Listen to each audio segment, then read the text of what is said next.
Hello everyone. Let's provide a solution to this.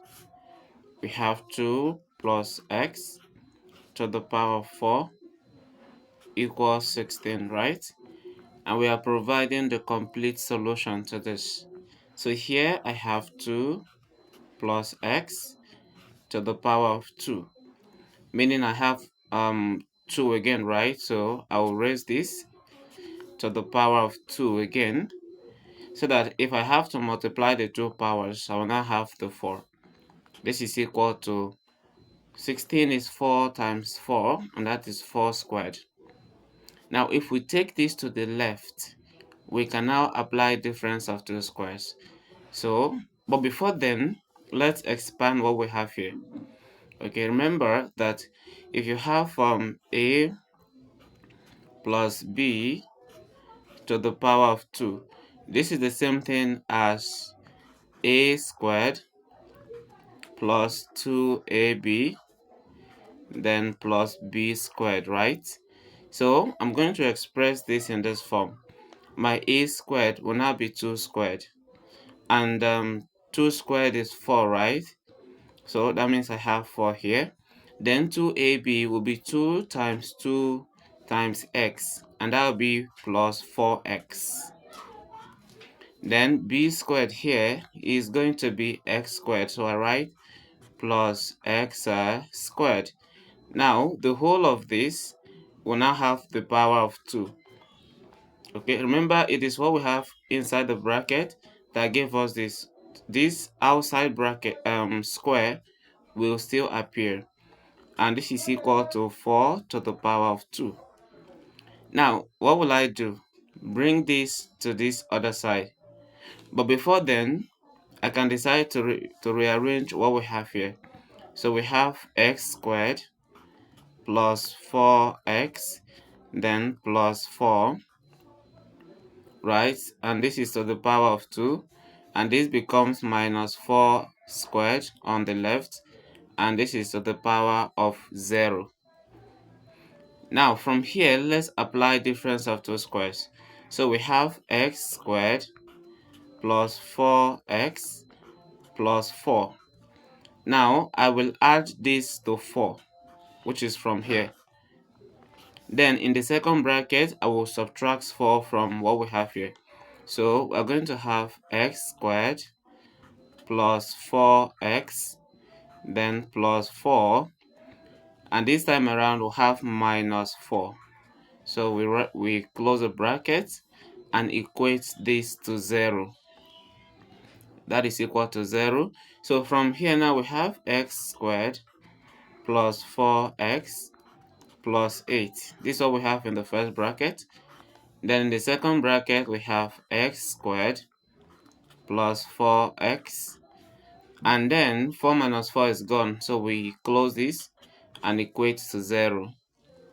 So this means that the first bracket should be equal to 0, or what we have in the second bracket should be equal to 0. But then we're going to pick this first.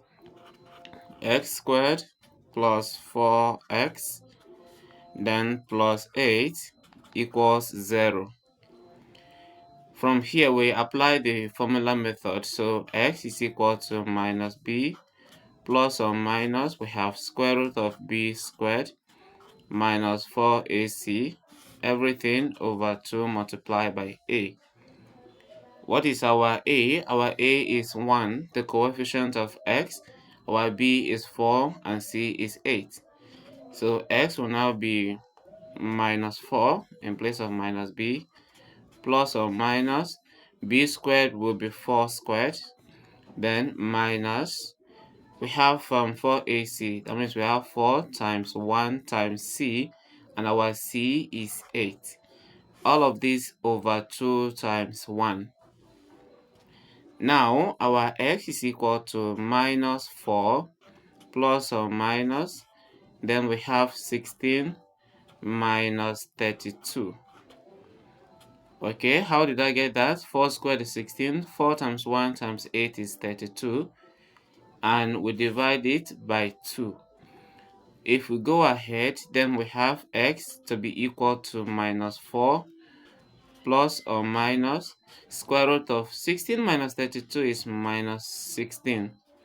So I write 16 over there.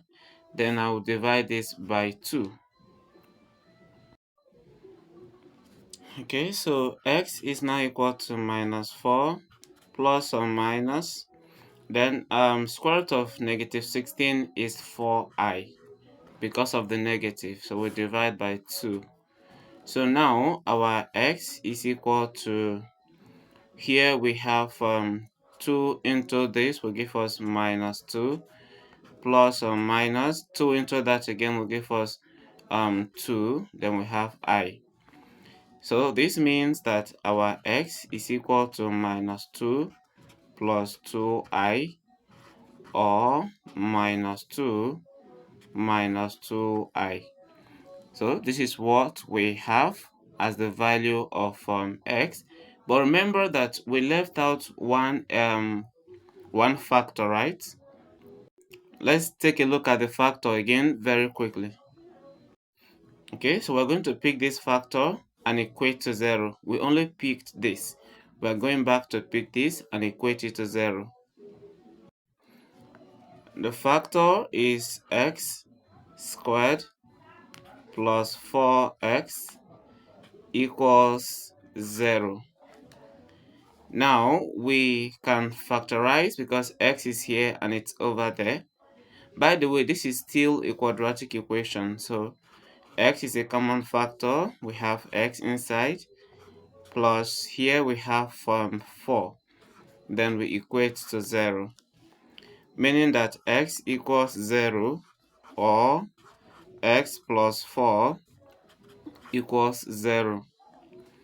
Now x is 0, or x equals minus 4, and that is 0 minus 4, right? So from here now, we can conclude that x equals 0 or minus 4. Now let's bring the 4 solutions together. The first, let's have this as the first and the second solution. The first solution is x1 and is equal to 0. Second solution x2 and is equal to minus 4. Then third solution x3 is what we have over there. Where is that? It's what we have right here, and it is minus 2 plus 2i. Then our fourth solution x4 is minus 2 minus 2i. Okay, so these two are the real solutions, while these two are the complex solutions. Thank you for watching.